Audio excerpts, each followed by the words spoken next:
some tissue, perhaps 3 pairs of rubber gloves. Oh, yes, yeah, I know, terrible. Oh, listen, Miss Chamomile, Nurse Penny. Oh, you and the professor and everyone have been great. Oh, but I'm just getting in the way of everyone here at St. Bear's. You've done your best, but my Bart just ain't coming back. Oh, and we all know it. I think it's time I move on. Oh, there's no need for that kind of talk, Snore. I mean, we need you here.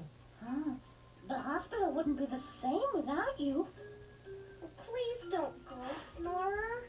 Oh, well, that's very nice, but really, who needs an ex-police dog who can't even bark anymore? Oh, I'll just go and pack my things. Wait, Snore, I think you should... Wait, Snore! Oh, dear. I do wish we could make Snore stay here at St. Bear's.